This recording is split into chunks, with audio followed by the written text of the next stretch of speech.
Berdasarkan Peraturan Menteri Pendidikan dan Kebudayaan Nomor 64 Tahun 2015 tentang kawasan tanpa rokok di lingkungan sekolah, khususnya di Pasal 5 Ayat 1 berbunyi, kepala sekolah, guru, peserta didik, dan pihak lain dilarang merokok di lingkungan sekolah, dan tentunya akan ada sanksi bagi yang melanggar. Kasus ini pun akhirnya memunculkan perdebatan tentang batasan kedisiplinan dan perlakuan terhadap siswa. Sebagai lembaga yang mewadahi guru se-Indonesia, PGRI menegaskan bahwa mereka tidak membenarkan kekerasan dalam bentuk apapun. Namun mereka juga mengingatkan pentingnya penyelesaian masalah secara dialog dan musyawarah, tanpa mengedepankan ego dari pihak manapun, dan tidak membebankan masalah ke satu pihak saja. Seperti ini. Jadi jangan segala sesuatu itu dilimpahkan di satu pihak. Harus melihat secara komprehensif. Betul. Gitu. Kita semua menginginkan tidak boleh ada kekerasan. Kita semua menginginkan terjadi hubungan yang baik. Kalau kepala sekolah ada kesalahan, silakan dibenahi ya. Tetapi mengomentari sesuatu yang belum jelas betul itu yang harus kita hindari. Saya ingin mengatakan demikian, dan bukan berarti saya membela sepenuhnya guru, enggak sama sekali. Perilaku kekerasan itu tidak boleh terjadi. Tetapi kita harus berhati-hati. Itu yang ingin saya sampaikan. Insiden ini memunculkan beragam pandangan yang menyoroti isu kedisiplinan dan wewenang tenaga pendidik dalam menjaga ketertiban lingkungan sekolah. Di ruang pendidikan, disiplin adalah nilai yang dijunjung tinggi.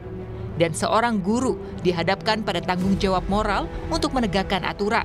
Disinilah titik di mana mendidik dan memberi sanksi diperlukan kecerdasan emosional agar kekerasan tidak dianggap jadi hal yang lumrah. Untuk merokok sesuai peraturan sekolah pasti salah, tapi respon pihak sekolah terhadap anak yang berbuat kesalahan ini yang sepertinya harus mengalami perbaikan gitu. Tidak harus menggunakan fisik, walaupun kita lihat mungkin itu bukan jadi kebiasaan, tapi bisa dilakukan dengan memberikan tugas tambahan, proyek ekstra, atau dia diberikan punishment-nya yang nanti akan mendukung akademiknya, akan mendukung karakternya. Tapi kalau dibikin kekerasan, artinya kekerasan ini diperbolehkan di sekolah. Nah, guru, orang tua yang lebih dewasa dari kacamata anak-anak itu akan menjadi role model. Alias copy paste. Jadi kalau kepala sekolah saya boleh, berarti saya boleh. Kalau ada teman saya yang salah, ya saya pakai kekerasan. Itu yang harus dihindari. Setelah sempat dinonaktifkan, kini Kepala Sekolah SMA Negeri 1 Cimarga kembali menjalankan tugasnya. Ia pun meminta maaf secara terbuka. Ya, intinya bahwa tidak ada guru ingin mengenai muridnya, bahwa hari itu terjadi ya begitu saja refleks, dan sebagaimanapun seorang guru kepada muridnya itu adalah bentuk kasih sayangnya.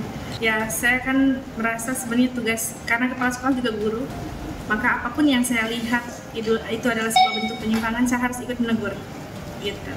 Hanya saja mungkin diwarnai dengan kehilapan aja gitu, saya akui, dan itu Ibu minta maaf ya Mbak.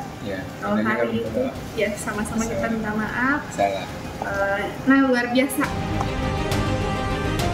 Sementara kuasa hukum dari siswa yang mendapatkan teguran keras juga menyampaikan permohonan maaf kliennya. Saat mediasi, orang tua siswa menyadari anaknya telah melanggar tata tertib sekolah.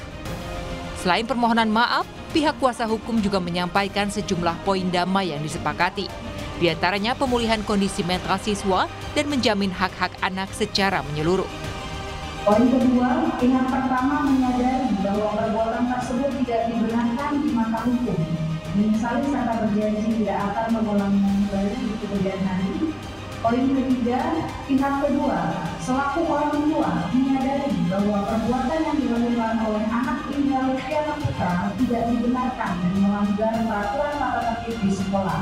Pihak kedua juga meminta maaf kepada pihak pertama dan berjanji tidak akan terulang lagi dan akan mendidik anak menjadi lebih baik lagi.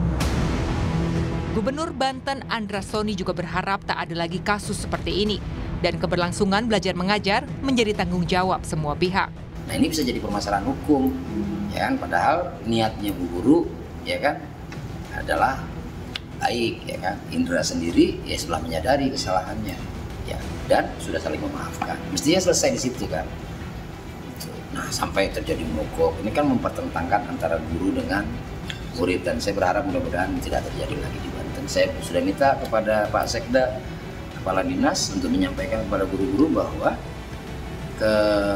keberlangsungan belajar mengajar di sekolah itu tanggung jawab semua pihak, bukan cuma tanggung jawab kepala sekolah, tanggung jawab wali kelas, tanggung jawab TU, tanggung jawab penjaga sekolah, tanggung jawab kebersihan sekolah, tanggung jawab semua. Tetap masuk tanggung jawab gubernur. Hasil mediasi ini sekaligus menjadi akhir dari perselisihan antara kepala sekolah dan orang tua siswa setelah insiden yang menyita perhatian publik beberapa hari terakhir. Insiden ini juga membuka wacana tentang aturan dan batas kewenangan. Disiplin harus ditegakkan, namun kekerasan juga tidak dibenarkan. Tim Liputan, Kompas TV.